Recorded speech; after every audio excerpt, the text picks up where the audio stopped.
Resilience. When things don't work out just as you planned, you made adjustments. Resilience.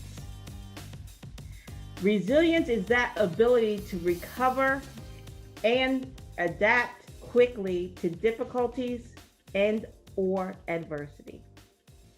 And I say and or because although they seem the same, they are not quite so. Difficulties are something that arises, an obstacle that arises and prevents you from doing something, achieving something, or understanding something. Adversity is the condition of. So, what is resilience? Resilience is that power within you that says, it ain't over. When the world says no, not just God, but you yourself says yes. Because life happens. It's inevitable. You're going to get knocked down. But it's in those moments that we're presented with a choice. Do we stay there or do we get back up? Do we stay there and get stuck or do we get up and move forward? The power and ability is there, but frequently and most often it does not reveal itself and we don't recognize it until demand is placed upon it.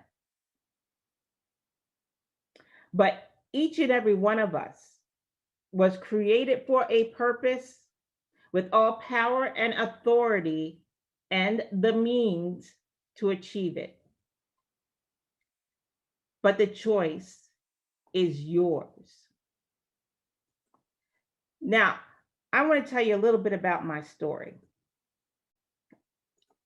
And I'm going to share my screen with you.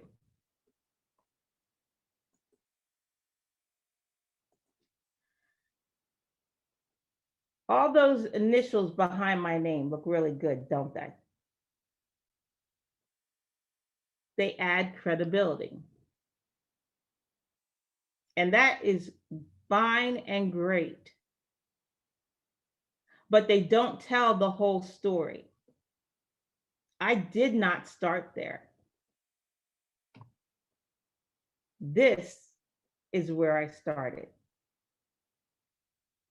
I started as an unmarried teenage mom, just leaving a domestic situation with no job, no prospects, broke, busted, and all the way disgusted. So how did I get from there to there? Resilience. Resilience. You know, it took me, as it does frequently with a lot of us, it took me to get to a place of being sick and tired of being sick and tired. I had to get to the place of that something inside of me kicking in saying, you deserve better. You can be and you are better. So resilience pushed me to leave that situation, go back to school, and become a nurse so I could provide for my son.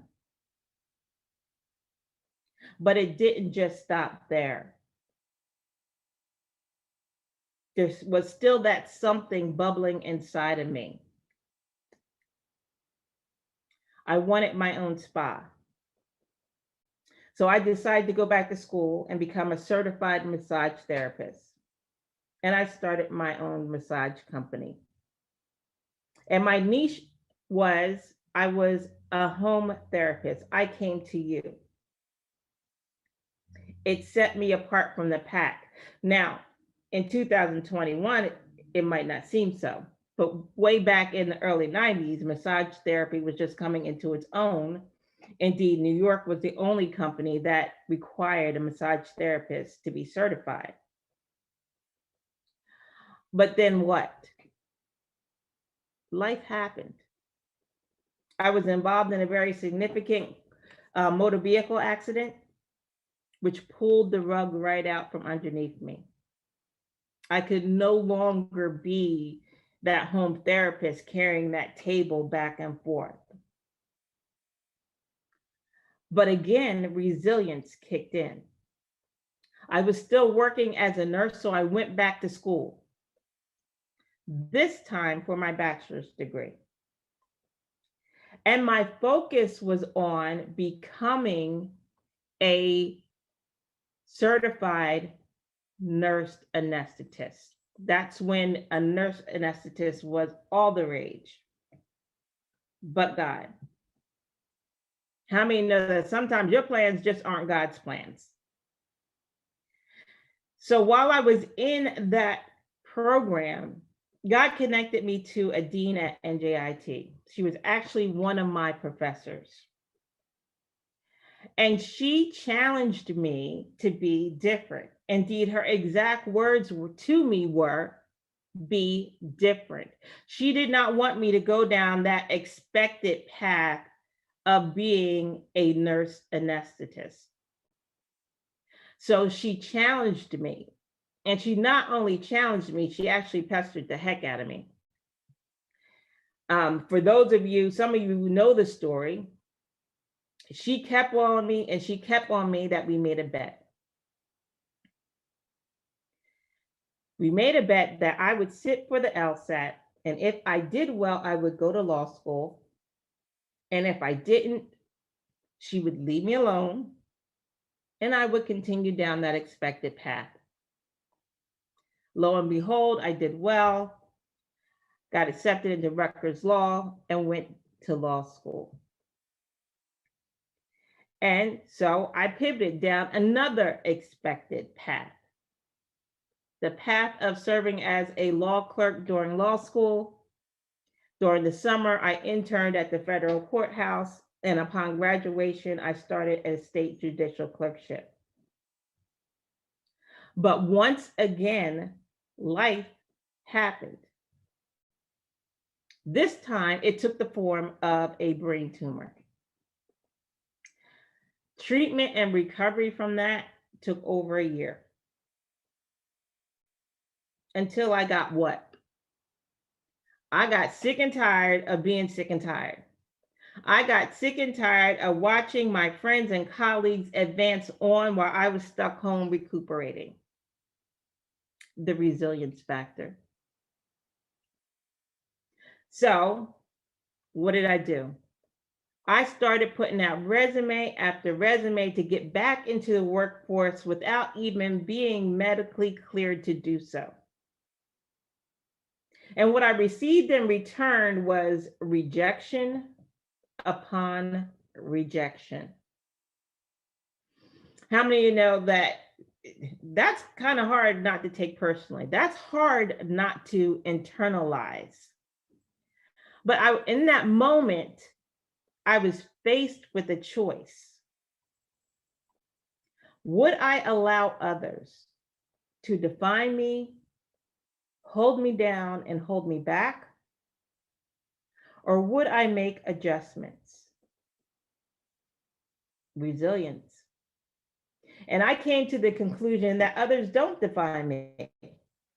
Others do not and will not determine my path. So when they would not accept me, I decided to make my own way. I initially partnered with another solo practitioner to be of counsel for his office and to be the director of his newly formed medical malpractice division. From there, I went out on my own. Resilience has allowed me to now, because of that, continue on and be the CEO of Triumph Services, a transformation strategist, administrator of Facebook groups, and host of weekly Meet the Expert series and a quarterly or monthly Real Talk series. It allowed me to add all those initials behind my name. Resilience.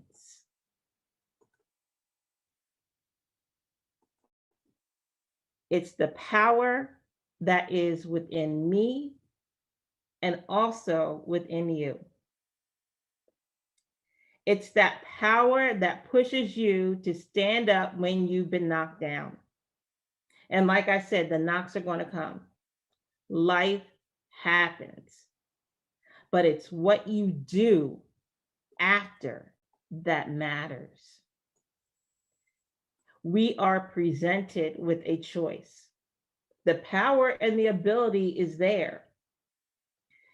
It's a choice that starts in the mind to exercise your resilience.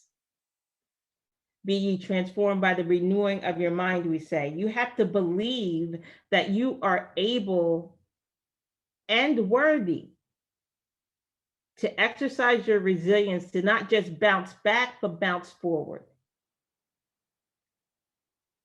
I sometimes tell the story of being in a do-over moment. And for those of you who don't know what a do-over moment is or have not read the book, it's those moments where you stop, you reassess, and you start over. At that point of time in my life, I was playing small. And I was comfortable playing small. But God had had it with me being comfortable. And he had had it with me playing small. So what does he frequently do in those situations? He made my comfortable situation uncomfortable. So much so that I decided to embark on a do-over moment. And as a single parent, you are ever cognizant that the buck stops with you.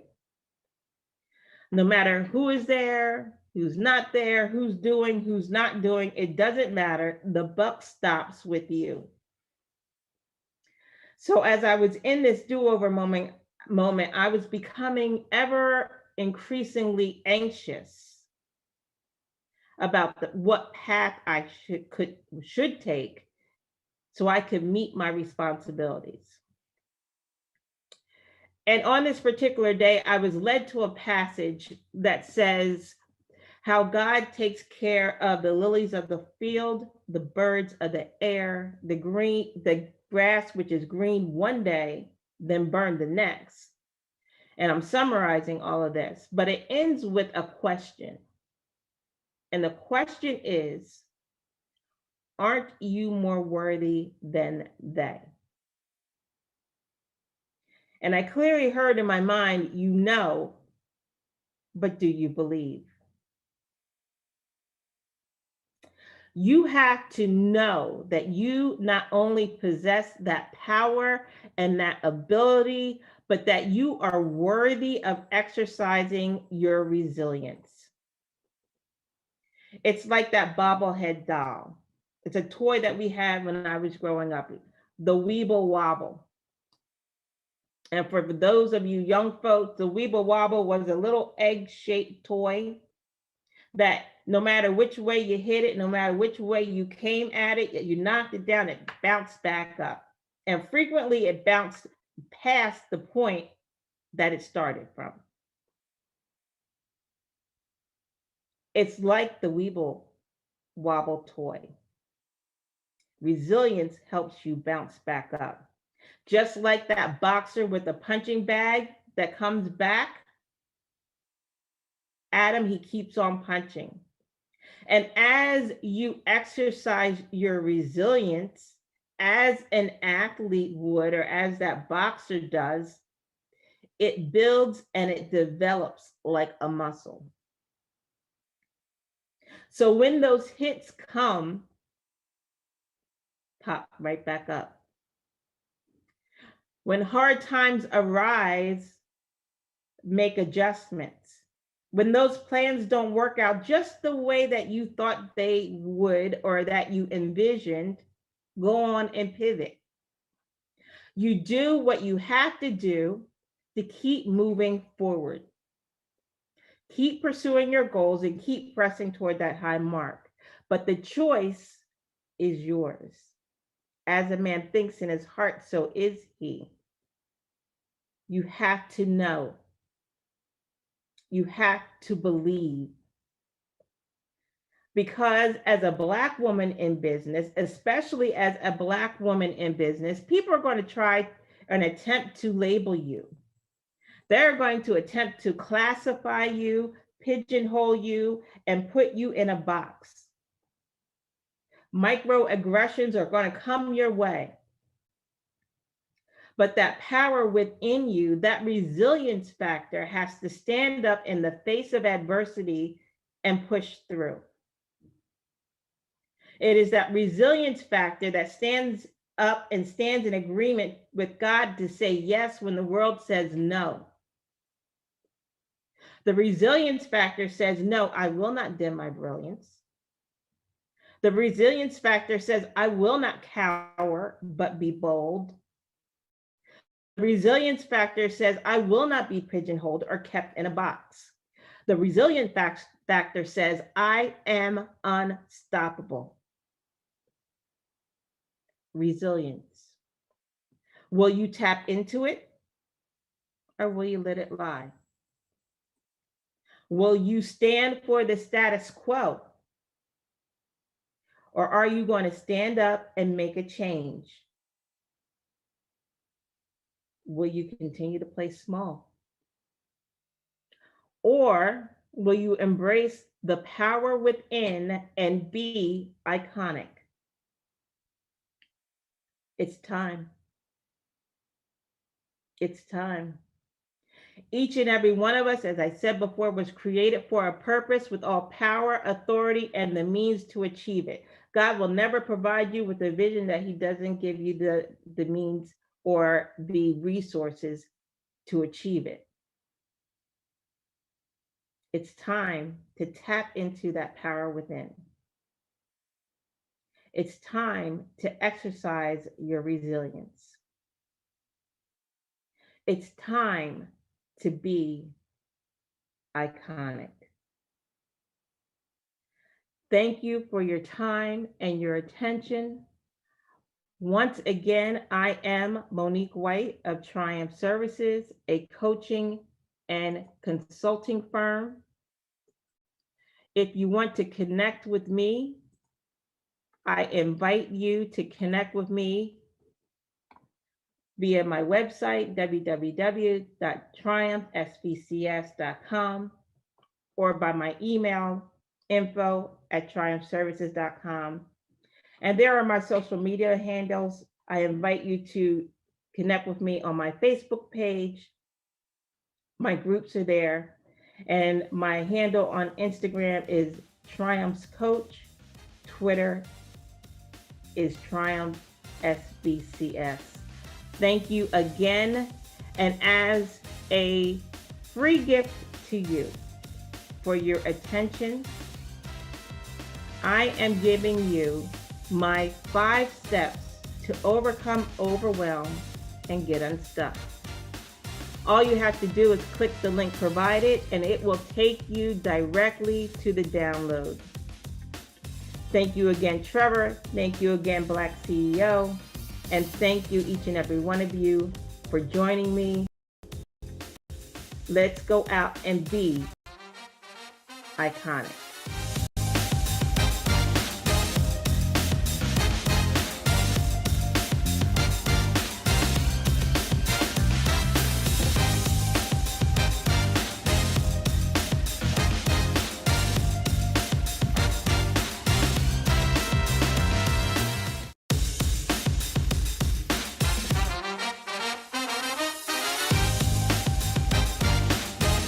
Hey y'all, this is Shanae with SBS Hair Studios and SBS Restoration Clinic. Today I wanted to talk to you guys a little bit about the spiritual warfare on hair. What do I mean about spiritual warfare on hair? There's so many things that we are doing to our hair and the environmental stressors and also products and styling techniques that is destroying our temple. No one understands how important hair is. They just look at it as adornment. But it's more than just that. It's more than just for beautification. Hair is spiritual. Hair has strength and hair gives power. A lot of us eliminate that aspect of hair. But in the Bible, biblically, it talks so much about hair in about 18 chapters. There's 18 verses regarding our hair. One of the ones that stick out to me a lot is the conversation between Samson and Delilah. That is one of the biggest informative things that we can learn about our hair through his story in the book of Judges. I wanted to give you guys an understanding and a little background about myself. I am a licensed cosmetologist. I am also a certified natural health professional and a certified natural emotional code practitioner. What does that mean to you? Well, I'm knowledgeable. Knowledgeable in the areas of helping you guys have a greater understanding about the aspects of your hair and the purpose of your hair and how to treat your hair and turn things around for your greater good. Listen, many of us just go out here and we sit in a hairstylist chair and we expect them to know everything and do all the great things inside to our hair. Unfortunately, that's not always the case. Although many stylists are licensed, doesn't mean that they're following the protocols and the guidelines that they need to in the salon. So I'm calling out to every consumer, customer, and patron to the beauty industry and letting you guys know it is time for you to level up and gain the knowledge that you need regarding your own strands. It is so imperative that you take control over those things that you are allowing the stylist to have control over. In the 21st century, I've noticed that everything has been about the beautification of it, the type of hairstyles that you guys wanted to have, what type of products is trending. But listen, that doesn't always mean that it's good for you. Sometimes you have to pull back.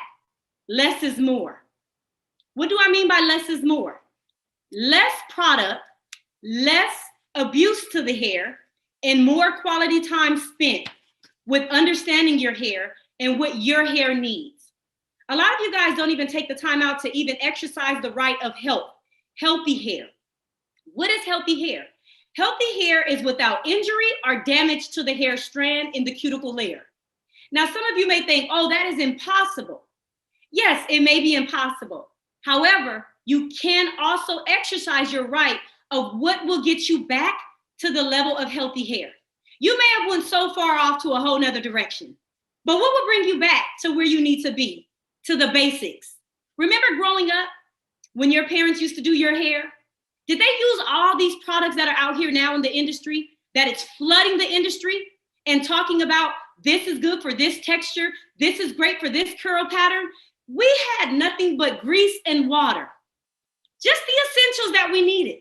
Grease and water. We had thriving hair. Of course, we were living in a different day and time where the environmental stressors did not exist as much. What do I mean by environmental stressors?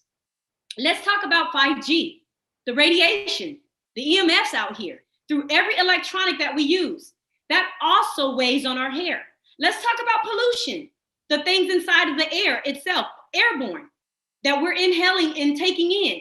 That also goes against healthy hair. Let's talk about the water. We have hard water. We have water that has different particles and contents inside of it. Listen, I could keep going on and on and on. But what I want you to know is you have the opportunity to take back what the devil stole from you. Take back every stressor that the devil has put out here and placed upon you. You have the ability to turn those premature hair loss around. You have the opportunity to change the aspect of how you view your own hair. Hair is also mental. It's what you think about yourself. Hair is connected to your emotional state. Our emotions weigh on us.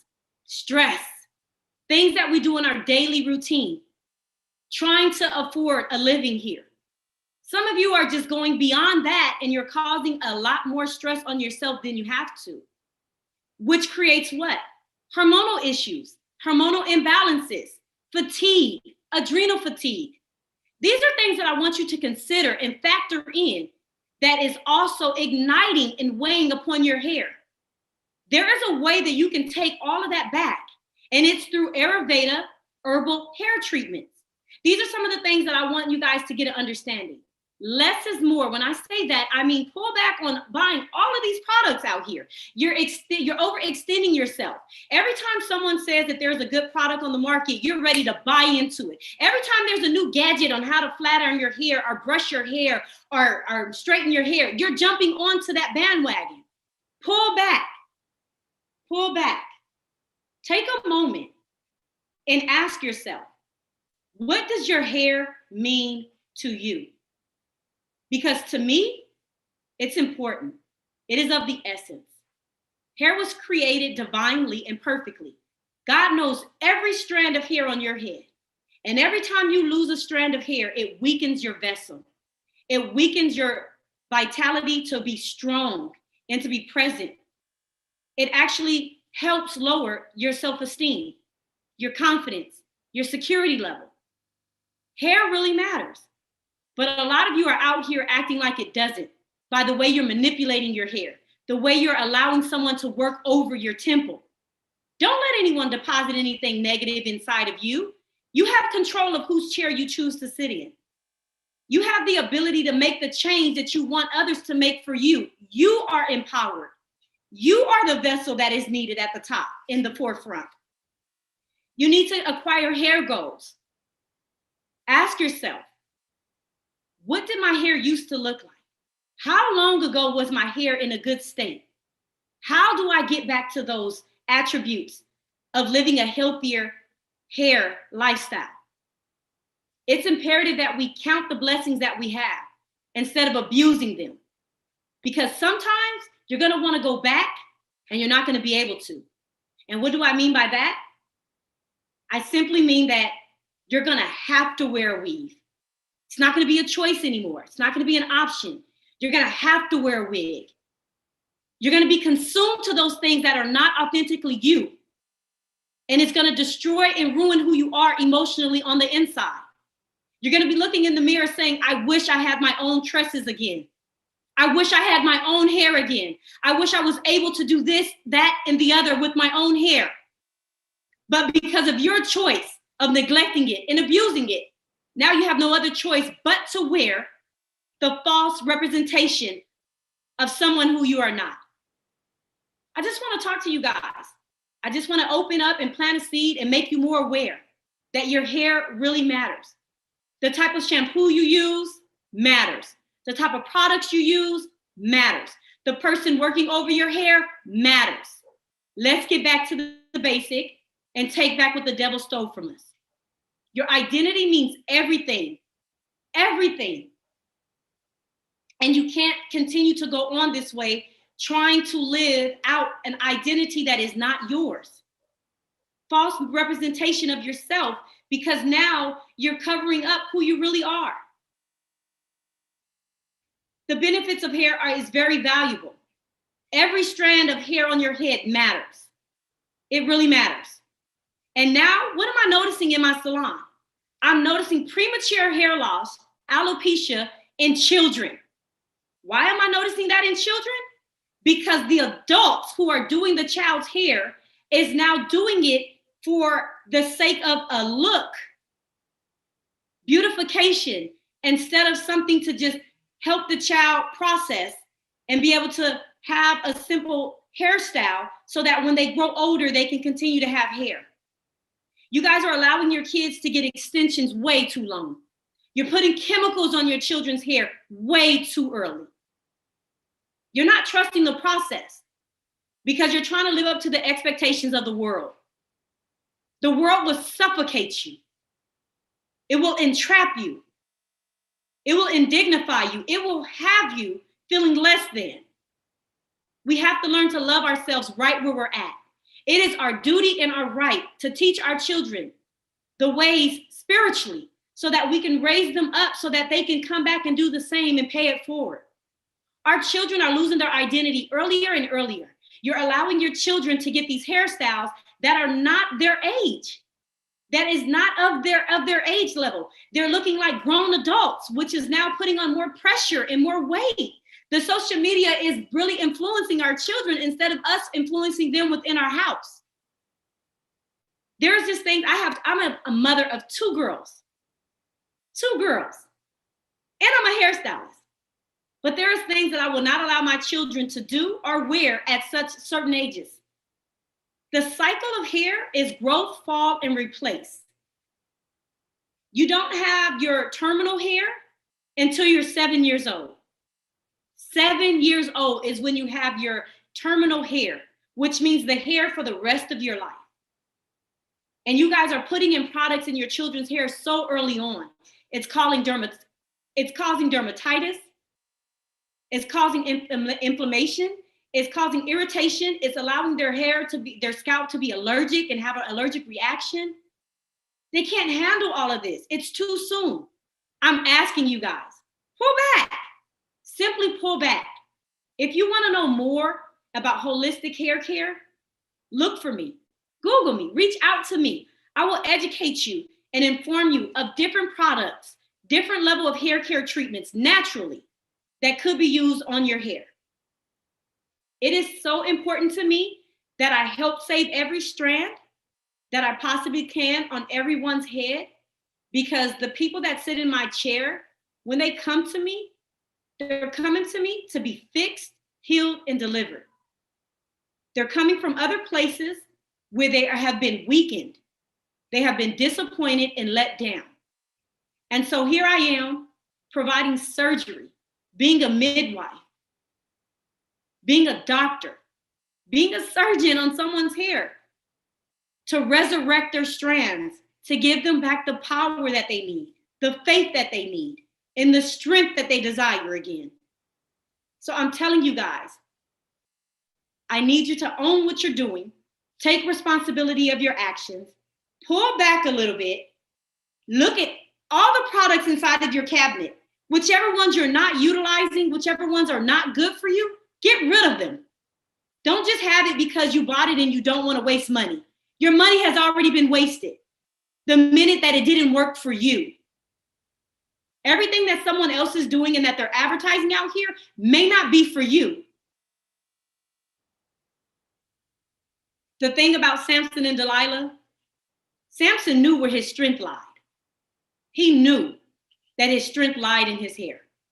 He understood the importance of his hair. And he also realized that when Delilah cut his hair, that his strength had left him, that God had left him. The presence of God had left him. So without the strength, he could do nothing. But with the strength of his hair, he was unstoppable. He can do any and everything through Christ Jesus who strengthened him. So I ask you guys, where does your strength lie? Have you ever thought about that? Have you ever thought about where did God place your strength? We know that it's in your DNA, and you cannot change your DNA. You cannot change the mechanism of who you are. So why are you trying to change and alter your hair? Why are you losing your identity? Why are you having this war, this battle? It's time to become victorious. It's time to win the battle, defeat the enemy, and take back what the devil stole from you. I'm Shanae Reddick, and I'm just trying to teach you how to live a healthier, holistic hair lifestyle. I holla.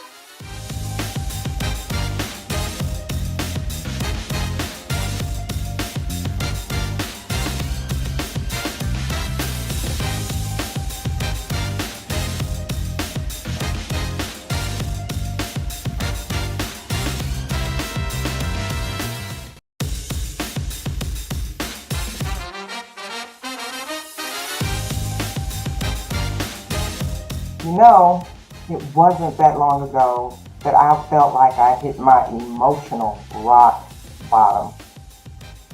I lost my mom unexpectedly, which ripped my heart out, and I had to quickly pivot into a caregiver role for my dad. And I'm a daddy's girl. Moving toward the end of my happily ever after, also called a divorce. After the love ended, I tried online dating. I met nice dudes and a few duds. And then I have to tell you, there was the one that had the matching yellow short set when I thought I needed to expand what I thought I was looking for. Or the one that went to church every Sunday but didn't realize he was aiding and abetting his buddy with cheating? Or how about the one who could sing, honey, like Tank Luther with that baritone voice, but staying under the influence was a suitable lifestyle for an over 40 man? Honey, then there was the millionaire who thought I would chase after him when he abandoned me at a wedding. And last but not least, the one I thought that was Mr. Right, fast and exciting. I mean, a few short weeks, we walked into the house together and he said, God told me you were going to be my wife. I was stunned and a bit excited. And then I thought for a moment, God didn't tell me that. And I listened to God and I can hear him talk to me too. And for my big dreams of thinking that I was going to find Mr. Right and it would be a simple thing, I was having trouble finding Mr. Right now. And I was back on the market, frustrated that I hadn't found love as quickly as I had hoped, but still filled with hope. Yeah, I'm that woman, still dreaming of finding and believing that I would find my own version of my Barack, just like some of you, my Black and iconic fans. I know there had to be a better way. Clearly, I didn't have a clue. I'm excited to be able to share a few thoughts and connecting with the right man and influencing from the Black church that may impact your love life. I love working with my clients who are smart, fierce women just like you. Make that shift to the journey of love, the Black girl magic you have and how it shows the excellence that we Black women bring to the church, kind of like the secret sauce of our church experiences. And as that, I mean, it made me really reflect on what seemed to be going on in my dating experiences. What seemed like a never ending love treadmill. I was truly ready to get off.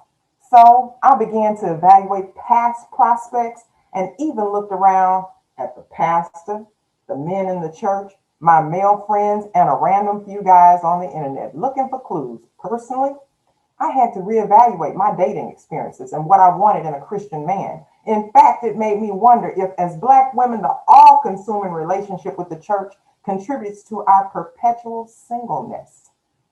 So that was my starting point to find a simple way to navigate the dating pool and to achieve my goal of finding the right man to get to that one that was my forever. So I used 3 simple steps that worked for me and I share it with clients and it's working for them. So I'm going to share with you what I discovered, 3 simple strategies that helped me to reassess my past, my relationship with my church, and why there was such a disconnect with the men I met versus the one I wanted. So my 3 strategies were: be clear, be open, and be ready. But let me take you back a few years.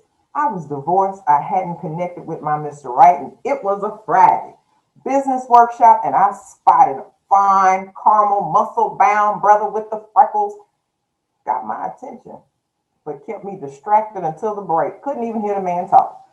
At the break, I could hear my heart pounding, and yet I had the courage to go, introduce myself. I'm C. He was cordial and pleasant, but the bad news was he had a girlfriend because he was quick to introduce me to her. But we'll focus on that a little later and get back to the topic at hand. So as I began looking through my path and my journey and wanting to be more clear about what I wanted, I want to tell you, this is for the sisters out here. This is not about settling. This is about learning and growing for where you want to go. This ain't a build a booth presentation, baby, but rather the question you want to ask is to get that real clarity on how do you find the right man that's your right fit, and how I found my man. This is what I considered. I needed to think about, were the male pastors and leaders the right symbols for me to use to shape my expectations of a Christian man that I would want to date, since really they may represent an unrealistic standard that's even harder to find. You can probably guess that as I've done the scientific research, I've seen how Black women, we're like the jet fuel in the Black church. We make it run, we make it soar. We run the usher board, the choirs, the children's ministry, the food pantry, women's conferences, pastors' anniversaries, and more. And you're probably thinking, wow, I tried to do a little bit of unscientific research with conversations of men and women, otherwise known as being nosy, and asking what they thought about dating and finding the right man or woman of their desire at church. And you can guess there were probably two different sides of the coin. He had a view greatly different from hers. And even when I did my real scholarly scientific research to work on my thesis of studying us as Black women and our dating relationships, I found the important things that we needed to learn as women and how we thought about our relationships. But here's the other thought. As I was thinking and learning and talking to people, the pastor and first lady are not at church from can to can't. We act like we can't go home. And here's the difference. That's what men do. They go home. They don't do church the same way we do as single women, based on the fact that most men in general and single ones in particular don't spend all of that time at church. So I began to ask myself if all my church activities were keeping me single. Service on Sunday, ministry meeting on Tuesday, Bible study on Wednesdays, and special events on Thursdays and Saturdays. Wow. And for those of you who have children, I don't know where you're going to find the time for a relationship with a man. So I shared this question with a woman that she suggested to me. See, using pastors as your symbol of a Christian man is like basing your relationship on a reality TV show. Most are not based on reality at all. And based on my dating desires on a man whose job it is to study and present the Bible and its teaching is like trying to study and look at a film show without a script. A Christian single man probably doesn't know the script, even though he may be a praying man. So aside from the prayer that I use, some of the practical research that I used to find the characteristics and traits that I wanted in a man. I wanted things like honesty, character, leadership. Those were the things that I looked at when it came to my list. So I realized it was really important for me to be clear, to get that solid foundation for love. And next, my second strategy for my dating remix was to be open. For me, being open meant understanding that Mr. Right might not be at my church. He may not be as involved in the church as I was. This for me was a bit aggravating because let me tell you, there is a huge disconnect in the messages we women receive versus men at church. I found that most men don't attend church with the thought of meeting a good Christian woman there, whereas most of us women not only go to worship, we think and hope maybe, just maybe, we can connect with a Christian man of our dreams. After all, we are at the same church. Great theory, but not in reality. Not so much. Not to mention, Black women are often reminded that Jesus was single and we should focus on doing the Lord's work. Well, I remember thinking, I ain't Jesus and I want a husband. And my barbershop research seems to point to the fact that Black men see and hear a totally different side of pastors and deacons and church leaders, which means they don't idolize another Black man. They see him and the flaws that he has. Whereas at church, we see him shined up with his suit on, preaching from the pulpit, much more idyllic, maybe like a father, and the testimonies of their wives talking about how perfect they are. Well, the more I got to know pastors and church leaders on a personal level, I realized that they were not perfect and they got on my nerves just like any other man. That freed me to broaden my thought and idea of a Christian man. And maybe, just maybe, my guy would be imperfect too, but perfect for me.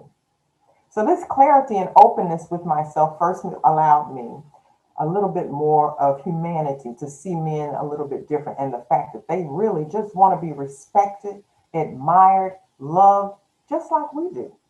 So strategy number one was to be clear. Strategy number two was to be open. My third strategy was to be ready. This one got me fighting mad because messages received at church made me think about how I could easily meet him at church, but that didn't work out like that. In my experiences, the ones that I was interested in were married, had girlfriends, and through the experiences of other women, we quickly realized that the choices at the Black church was slim. And that became really clear. I began to get more insight from other men and how they approach going to church. And one of my friends said to me, see, I can't go to church and get my praise on trying to look at another woman's butt, and God will strike me down. And I found it funny but quite refreshing that he was honest with me. And so that led me to think, okay, I may not meet that like-minded man at church. And I had to look at my list and think about, what did I really want? I even tried the singles ministries and book clubs, only to realize those activities were much more like the women's guilds and the ladies' auxiliary meetings, meaning there were lots more women than men. So the problem was, I was ready to not give up hope on church. I knew I probably wouldn't meet him there. So I had to rethink my strategy and preparation, even though so often married church leaders actually tell us, wait on the Lord, and try to make us feel guilty for wanting a man. Yet they encourage us to participate in the singles activities. However, me, along with other women, grew frustrated at those black girl magic events filled with lots of women, where it was at the singles banquet, the Bible study, the party, the singles game night. Now, don't get me wrong, I attend a huge black church. You would think the numbers would be on my side with more men in the mix. It didn't. And while I'm not a Bible scholar, I do know that the Bible speaks on preparation, as in Proverbs 24:27. And I took that scripture to heart. And baby, I got prepared. Now, I got to confess, I had to eliminate some of my unrealistic expectations and dreams, like the ones known as the Holy Grail of what we think of as the Black Prince Charming. You know, fine, chocolate, 6 feet, six-pack abs, six figures. Funny how those requirements represent 666. Need I say more? So that led me to refocus on my actual list of expectations and to rethink my whole idea of finding my good Christian man at church. Now, don't get me wrong, I still wanted him to be Christian and attractive to me. I just needed to find a different plan and some preparation.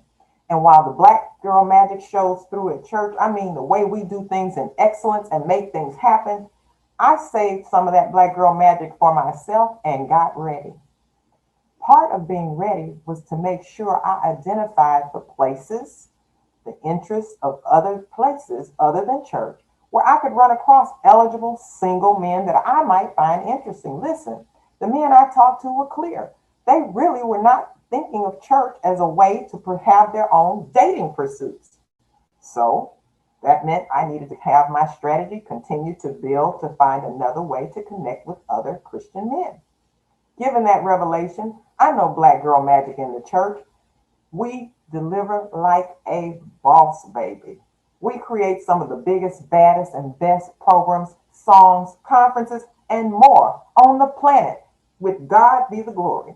But that said, it also made me realize that my Mr. Right might not be at church, and that while I could choose to be with the man I wanted, when he showed up, I had to be ready. Because after all, God is still in control of when, how, and what circumstances under which we would meet. I had to be ready. So if you overschedule, over volunteer on top of all of the personal responsibilities you have, you won't have anything left for a new man. Instead, you're going to be exhausted, cranky, with an attitude. And if you're still running the church and you're over there running it on all the Zoom meetings, yeah, I said it, I went there, you're going to be exhausted. And in fact, I think sometimes, and I wonder, does the black church have a vested interest in us black women staying single to keep our commitment and that black girl magic? We're giving our best parts away till it hurts, and we're running on fumes. None of that black girl magic to make our own lives better and to make space for the right man. But remember, I want you to think about this. Be clear, be open, be ready. Listen, black women, we're rock stars in our churches and the lives of others. When we connect, I see you on social media. I see you struggling to live out your love out loud, to find that meaningful relationship you're craving. I see it. You're trying to find a good Christian man. Maybe we need to make the shift. Maybe we need to save some black girl magic for ourselves. So back to my story. On that cool sunny day when I saw him with the freckles on his face, 2 years later, before we had our first date, 2 years later, he was now single, and we just celebrated another anniversary. My love connection with a Christian man. After my love remix, you might wonder what kind of guy can deal with sometimes too loud, talks too much, but makes him feel like a king kind of woman. Well, he's a guy that doesn't believe in getting my hair done or my nails, but he will call me up and say, "What you doing in 2 weeks? I'm flying you to New York so we can hang out in a limo and go to the US Open." Baby, that works for me. Well, that's my time. I'm Sue Shepherd, the Love Life Strategist. And to get my free gratitude gift, because you did spend your time with me, that you can never get back. Thank you for joining me today. If you will go to soulmates with C, that's TSE.com/love quotes to get your free Black Girl Magic Inspirational Love Quote cards to keep you inspired on your love journey. Peace. Love you, girl.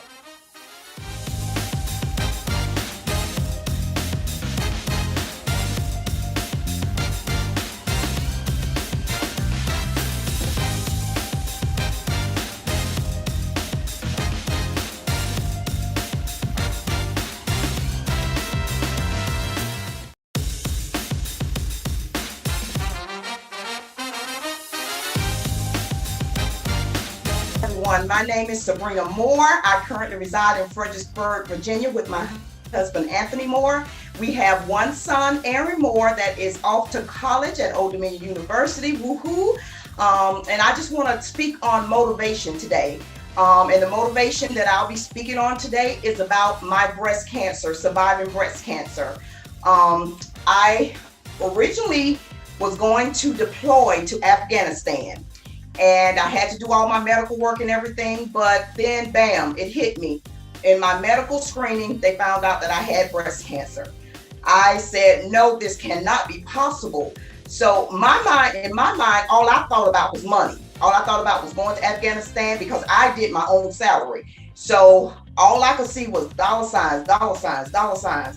And I went ahead and I went through with the process with the treatments and everything. So as I was going through my treatments, everything just started falling apart. Everything was falling apart. My husband lost his job. I got laid off. It was just a mess. But I tell you what, on my very first treatment, when I went in for my chemo, it was like someone sat beside me and said, if you encourage others, watch what I do for you. So I looked around the room, I asked the nurse, did you hear anything? Nobody heard anything. So I put my headphones back on. I thought I was going crazy. Other people thought I was crazy in the room. But as I sat there, it happened 2 more times. So I said, okay, this must be God speaking to my spirit. So as I went on, I said, okay, God, if you encourage others, watch what I do for you. So that very same day, I had to put that into action. And motivation to me is like, you know, when I have a desire or a need and I push forward to get the desired result for not for me, but for other people. So as I went on about this and I got cursed out, it was just things thrown up against me when I tried to motivate others during my journey. But I said, okay, God, I know this was from you. So I have to move forth and do what I know that I was called to do. So as I moved on, I moved forth. I'm telling you, in this cancer journey, it was a journey like none other. Yes, my hair fell out. I had, you know, from the radiation, I was burnt or whatever, but that did not faze me. I went through, you know, with the healing process of the bandages or whatever, but that still did not faze me.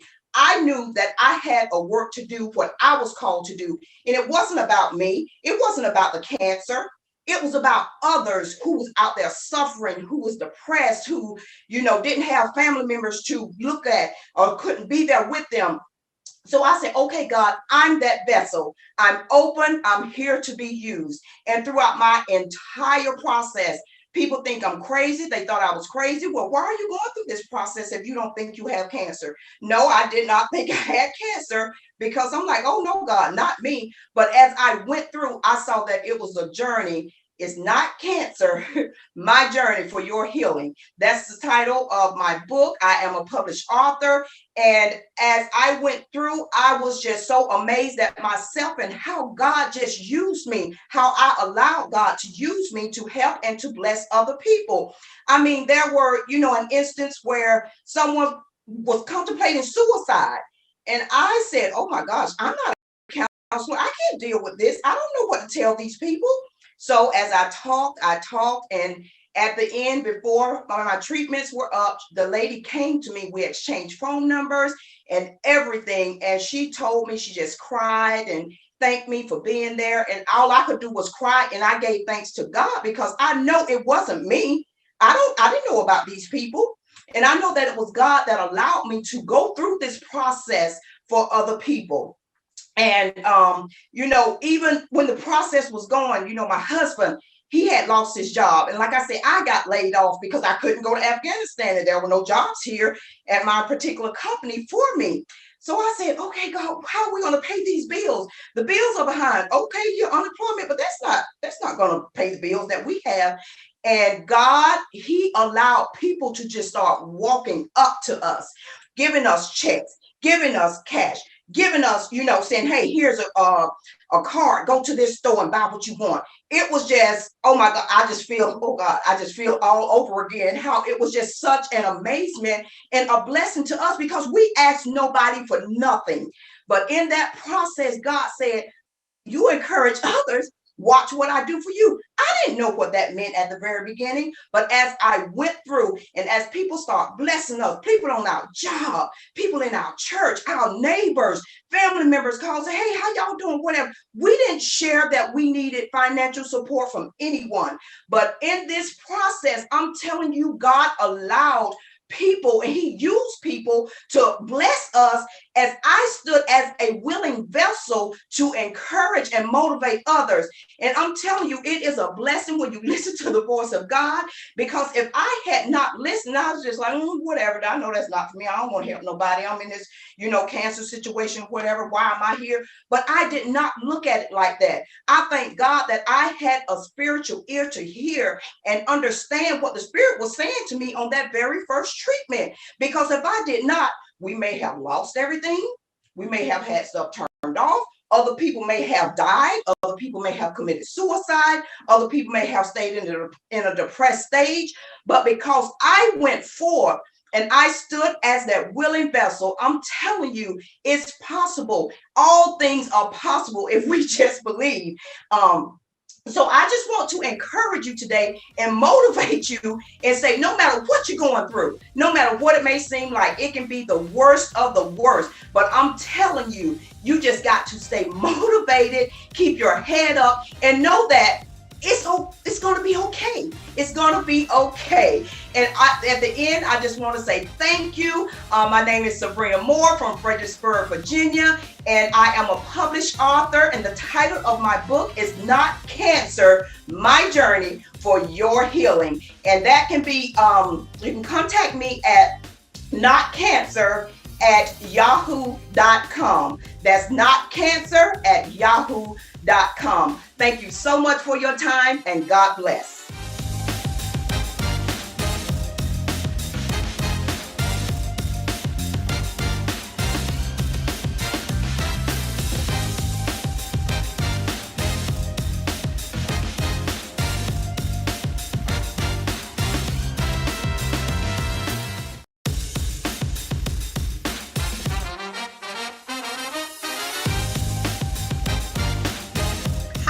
Welcome to the BlackCEO Iconic Conference TED Talk on how to combat anxiety when you can't pray it away. My name is Trinetta Powell of TrinettaPowellConsulting.com, and I am excited to be here with you today to help you gain a better understanding of anxiety. So you're probably in the room because at one point or time and another, you have experienced a sense of overwhelm, you're stressed out, your business owners, your moms, wives, husbands, all of the above, right? So at some point in your life, you've just felt where you just had this impending stress and you may have had some trouble managing it. So I'm here today to help you figure out how can you do that. So my goal is for you to walk away from this TED Talk and have a better understanding of what anxiety is and some tools that you can use today to help you get through it. All right, so we're gonna start and dig in, okay?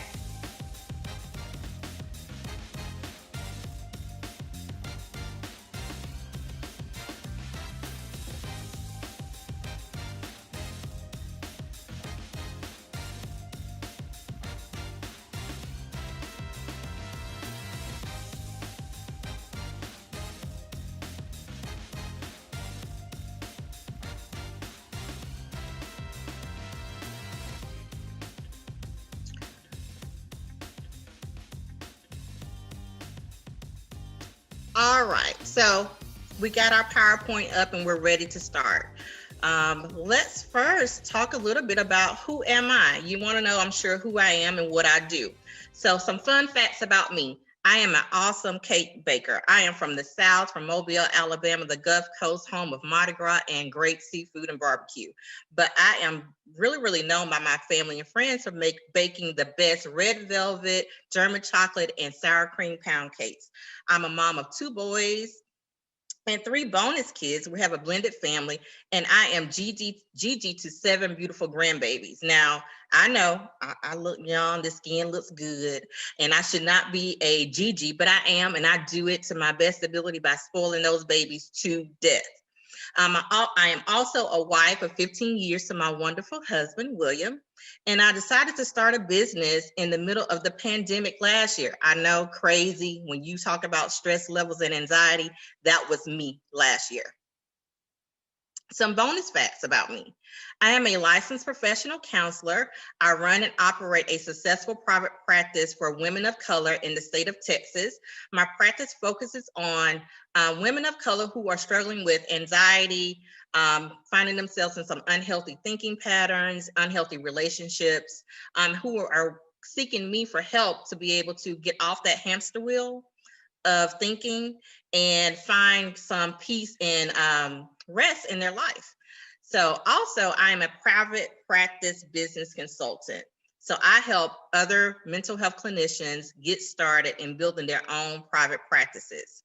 And also a goal fulfillment strategist. With this, I like to help women who are kind of stuck in this place of imposter syndrome and limiting beliefs, and they're not allowing themselves to move forward in life with the dreams that God has placed in their heart. So I come in and help them remove that blockage, release those limiting beliefs so they can live the life that God has ordained for them. So those are some fun facts about me. So let's dig into the work, okay? Anxiety. So what is it? Many people have different definitions of what it is. We describe it in many different ways. Here, a nice general definition of it is a mental and physical reaction to a perceived threat. Some of us may call it something in more simpler terms, what may be like, I just worry a lot. It's just that uncontrollable worry and the overthinking and the what ifs that kind of go in your mind all the time over and over again. Everyone experiences stress and anxiety at one time or another in their lives, but there is a difference between stress and anxiety. So stress is a response to a threat in a situation, and anxiety is a reaction to that stress. So I'll say that again.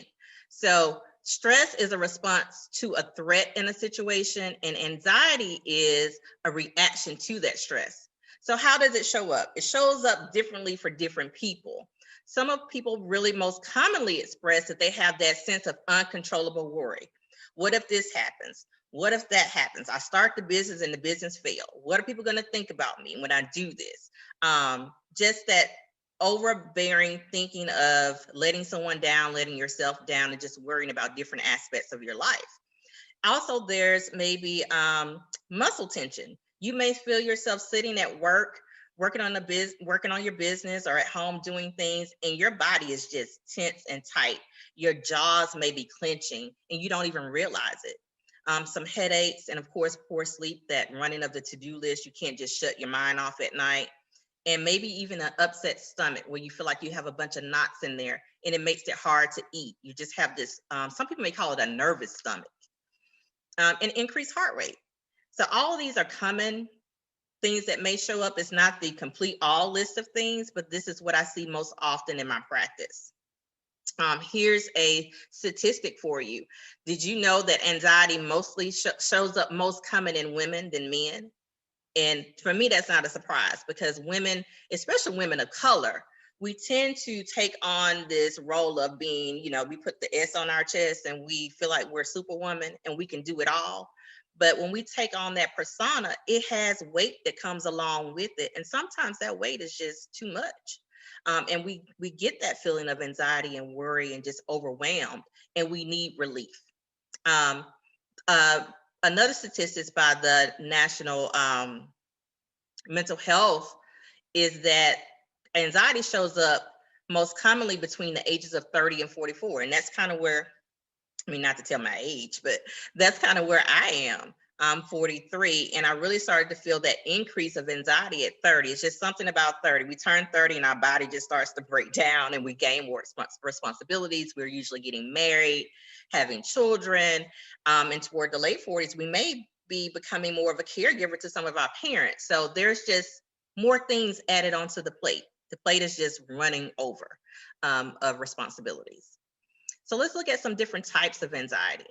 So here, I'm only going to talk about 3. There's several different types, but these are just some general ones. So we have GAD, which is generalized anxiety disorder. So this is when we have that excessive amount of worry in different areas of our life. So it could be about work, school, if you're a student, home life, marriage, parenting, running a business, all those things. Also, there's panic. So this is more of an extreme anxious response where a person may actually have a panic attack, and then phobias, which a lot of people are familiar with, where you may have an intense fear of a situation or a particular object. So for me, my phobias are heights and snakes. Like, do not put me on a roller coaster. Do not put me in a room full of snakes, or we're going to have a problem, okay? Yeah, I don't do reptiles, y'all. I don't. Okay, so now let's talk about the cycle of anxiety. So we need to understand better of how it works before we can start looking at how do we deal with it and manage it better. So here at the beginning, we have anxiety. So we are exposed to a certain situation or thing that's kind of building that frustration or impending doom or that overwhelming feeling. And then what are we going to naturally do? We're going to avoid it. Like, I don't want to do it. I'm not going to do it. So I'm going to ignore it, maybe take a nap or whatever, but you're just going to try to find a way to get out of it. So when we do that, we have this short-term relief. You're okay for the moment, but what happens is when you're re-exposed to that thing or situation, the anxiety grows. It just grows and grows. So then we're back in the cycle again, back in the situation, dealing with the same issue, anxiety up, we're going to try to avoid it, short-term relief, exposure again, anxiety grows. So how do we break the cycle? How do we deal with it when we're finding ourselves in these situations? So let's take a look. Typically, like I said, as a Christian, I grew up in the South. So of course, I am missionary Baptist raised in the church. You talking about church on Sunday, BTU, Bible study, choir rehearsal, praise team. I did it all, right? And in the church, we're taught that you should pray about everything. What's the scripture say? Worry about nothing, pray about everything, right? So we try. We call up the prayer warriors and we tell them we got an issue going on and we're looking for them to pray for us. Now we have small groups or life groups. So we may call up our life group sisters or couples or what have you and tell them what's going on and try to get prayer from them. We're reading our Bible and we're saying our scriptures. And, you know, we go to bed and we wake up and we're still worried or we're still stressed out. So then you may go like, I'm going to just drink me a glass of wine. I'm just going to go out Friday night. It's going to be all right. You may call a friend and try to talk to them about it. But nothing's working. It's all temporary. It's just temporary. So you prayed about it. You asked for help. You asked other people to pray for you. You drank the wine. You talked to the friend, but still, the anxiety is still there. The stress is still there. So what I want to talk to you about now is how do we treat it? How do we treat it? So there's a couple different ways. Like I said, I'm a licensed professional counselor. So in my practice, there's treatment models that each clinician may choose to do where it's appropriate. So we have exposure therapy. So this is kind of a type of therapy that's used when it's more of the phobias. So the clinician will help the client slowly visualize and expose themselves to the thing that's causing the intense fear. Then we have cognitive behavior therapy. So this is more of when we're looking at those unhealthy thinking patterns that's causing us to stress and turn those into healthy thinking patterns through different types of techniques. And relaxation skills actually can be a part of cognitive behavior therapy. So with relaxation skills, we think we know how to relax, right? We're going to take a nap. We may take a vacation, but there's additional things that you can do to help yourself relax that you may not be knowledgeable of, or that you just quite honestly just don't know how to do. And that's where a therapist can come in and help you. And then the other treatment method is medication. Now, medication is not for everybody. That is something that definitely has to be determined between your therapist and a psychiatrist. But evidence has shown through studies that medication and therapy together produces the best results for relief. So that's always my suggestion with clients. If they go the medication route, definitely make sure you're staying in therapy to get the best result.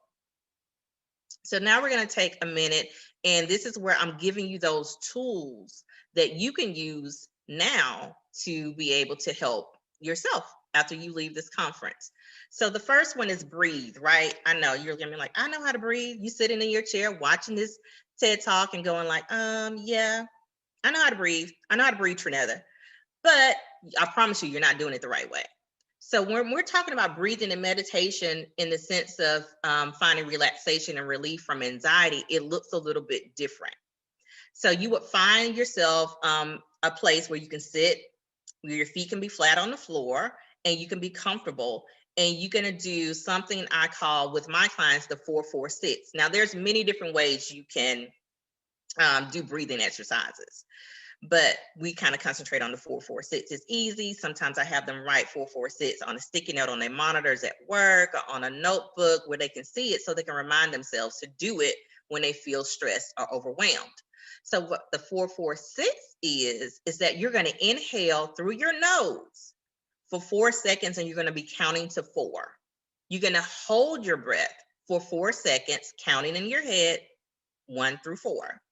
And then you're going to exhale through your mouth for 6 seconds. So what happens is, and you're going to repeat this cycle for about 4 or 5 times so you feel like your body is starting to relax again and you're feeling better.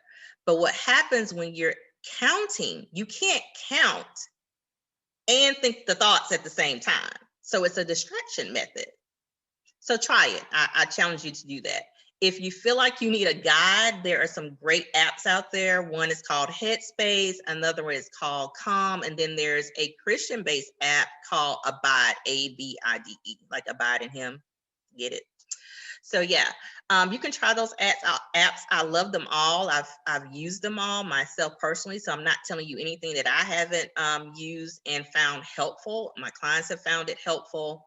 And they're great. They have additional things like meditation music and meditation stories, which I like the meditation stories to listen to at night to help with going to sleep. I have yet to hear the end of a meditation story. They're good. You're out in like 3 minutes, I promise.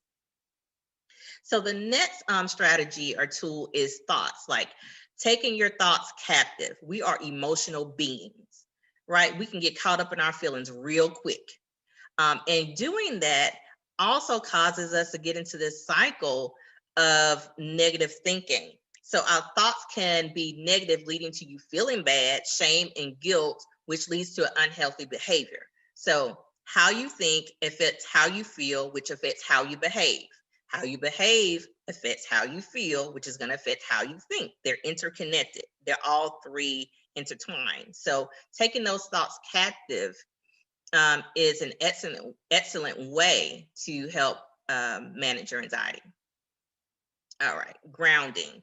Now, grounding is something that is used more if you're kind of in a space where there's a panic attack happening, and you want to find a quiet place if possible. Again, have a seat somewhere where you can sit like the yoga lady, or you just put your feet flat on the floors, and you're going to use your 5 senses. So again, this is a distraction method. You want to get out of your head and just get your attention focused on something else.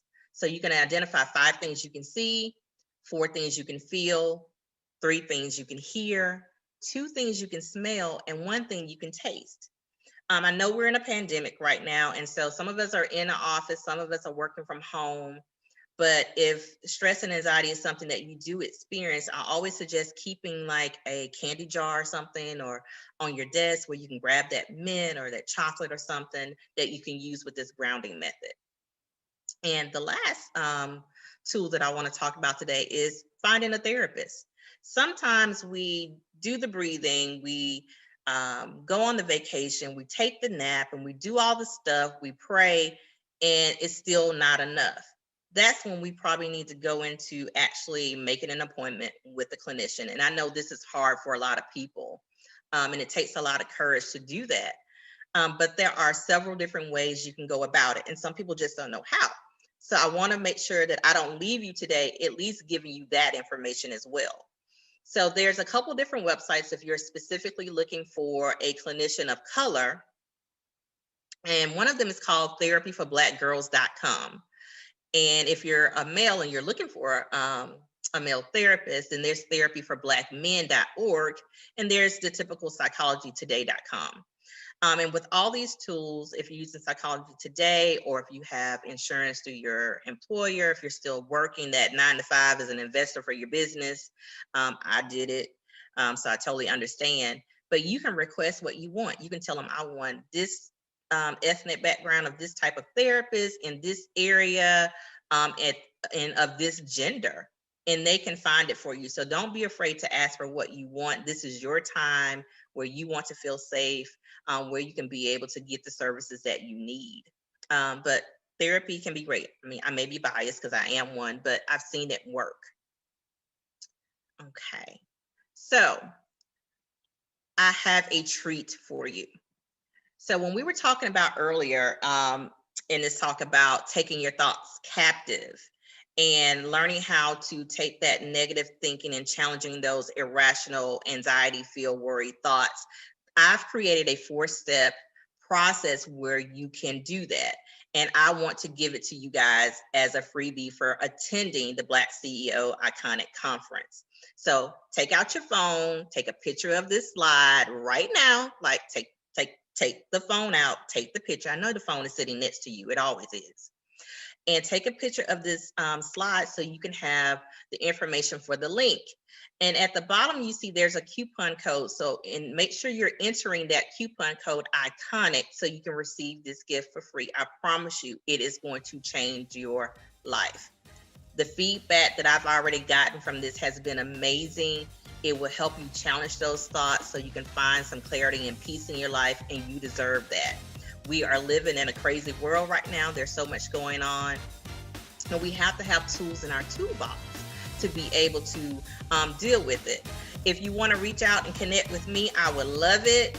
On social media, on Instagram and Facebook, you can find me at Trinetta Powell, or you can contact me at www.trinettapowellconsulting.com. It has been a pleasure talking with you guys today. I hope you're leaving with things that you can go and implement immediately so you can find peace in your life. Be blessed.